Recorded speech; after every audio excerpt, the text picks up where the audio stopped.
everyone, and thank you, Emily, or both Emilys, for such a nice introduction. I wanted to start a little bit off script because I was sitting there at the table and had a thought.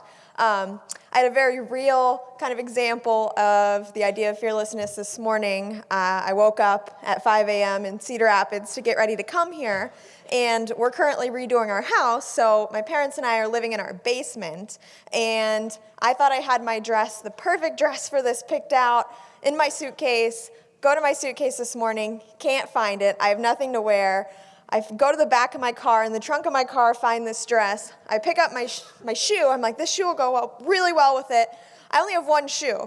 So now if I have a dress, I have no shoes. I'm like, can I wear sneakers? My mom said no. So I was able to call up my aunt, and luckily she loaned me these shoes. But you may have seen me kind of stumbling up here a little bit. They're a little too big for me. And as I was thinking about it, it really ties in well to my story in terms of there's been a lot of times throughout my life that I've had to wear shoes that are too big for me. And I say, when the shoes are too big, fill them anyway and come up here and stand and talk. So hopefully you'll get a little bit of that from my story. And just wanted to start with, when I was 6 years old, I started working alongside my mom and my grandparents at a little roadside vegetable market outside of Cedar Rapids. So I'd spend pretty much every summer growing up out there working the cash register and trying to cross-sell strangers. And I think that at that time, I was probably too young to understand that people might say no to me. Either that or it was the fact that I was 6 years old and most people aren't going to say no when a 6-year-old asks them if they want some tomatoes to go with their onions. But that time was so formative from the standpoint of I just didn't let that fear of rejection get in my way. So then when I was 9 and I came home from school and told my mom that I was going to go to the local news station and ask them if I could be a reporter for them, I don't think she was surprised, and I don't think anyone else that knew me at that time would have been surprised either. So she went along with it and even drove me down to the station with my little homemade press kit where I pitched myself, and while they loved my persistence, they told me it wasn't the perfect timing and maybe come back in a couple of years, and I was more than happy with that. I'm like, it wasn't a no, just a little bit later. But a few weeks later, when I went back into school, I was flipping through the Scholastic News magazines that all the kids read, and I saw this article that said, become a kid reporter. I said, this is for me. So I ran home, I completed the application, and just anxiously awaited a response from that. And I was lucky enough to be accepted, and even more lucky to be accepted in the time and place that I was, because I got to cover the entire 2008 presidential election from Iowa. So while I missed, thank you. While I missed most of my fourth grade year in the classroom, I had the opportunity to go and interview people from Barack Obama to all of the Clintons, Kevin Bacon, Fred Thompson, just a really cool group of people, and really get to do something that none of my classmates really could even fathom at the time. And along the way, I also got to use my Scholastic provided press pass to kind of make my way to the front of all the events and be alongside all these national newscasters, producers, and writers. And that was super cool. And I didn't let my fear of rejection overshadow that fear that I could miss out on a really cool opportunity. And so I just went for it. And then once those caucuses wrapped up, I found myself nearing the end of my time as a kid reporter, and I said, okay, I've got to go out with a bang. If I could interview anyone in the whole world, who would it be? And I'm 9 years old. Obviously, it was Taylor Swift.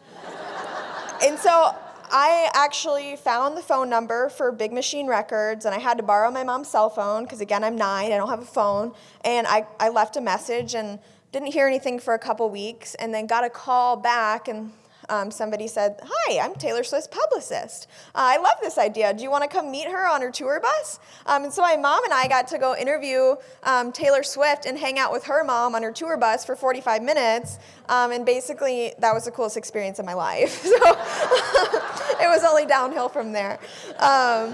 But having the opportunity to interview my role model and also a prime example of a female who didn't let age hold her back and didn't let anybody tell her that she couldn't do something only further fueled my mindset that I could accomplish whatever I wanted and that I didn't need to wait until I was considered old enough or ready. So at 14, I started a business. Alongside my brother, who was younger than me, we opened ice cream and popcorn stands inside the Nubo City Market.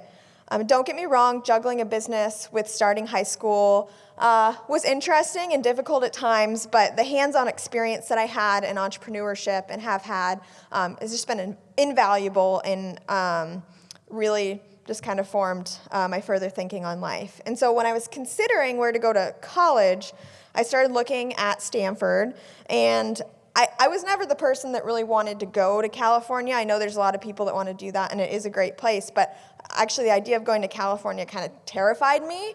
But the more that I researched Stanford, I saw and felt that it was a place that really supported and advanced this idea that disruption, innovation, and the next mind or world-altering idea could really come from anyone, from anywhere, regardless of age, gender, or background. So I was lucky enough to be accepted into the class of 2020, which also meant that I was lucky enough to graduate in the middle of the pandemic. And so while I studied international relations at Stanford, and I never really had the courage while I was there to take any type of software development courses because everybody there does that and they were so good. I actually chose to take a job in software engineering with zero experience when I graduated. That was interesting, and I ended up actually loving it. I fell in love with coding, and I was just talking to my table over there about it. And I did that for a year and a half, and it challenged me in really new and exciting ways, and I felt really proud of myself having been able to kind of conquer that and do something that had scared me for so long while I was in school. But then this past February, it really felt like the time for me to come back into the business full time. And so today, Almost Famous has retail locations here in Des Moines and in Cedar Rapids, and our popcorn's enjoyed all over the country. And we've built this really fun, premium brand and a great team of over 50 employees. And we've just acquired more companies, had a lot of fun, and really gotten to be together as a full family business and I think touch a lot of people. So after hearing these collection of stories, a lot of people first response to me is, wow, you must have no fear. And on paper, that probably is true. But off of paper, I've suffered from crippling anxiety my entire life, and so has my mom and my grandma, and basically as far back as you go. So if there's one thing I've learned time and time again from these successes and also a collection of epic failures along the way, it's that being fearless does not mean having a lack of fear or having no fear, but it's feeling that fear and feeling it in its entirety and allowing yourself to do that and choosing to do things anyway. So at the end of the day, my day-to-day worries or thoughts of inadequacy have nothing on my fear of missing out on an opportunity of a lifetime because my anxiety told me to stay on the bench. And so I just encourage everybody, don't wait until you're ready or you're experienced or you're old enough or whatever people will tell you you need to wait for. Just do it and pursue your dreams and live a life that you love. So thank you all, and thank you for the opportunity to be up here. It was great. Thank you.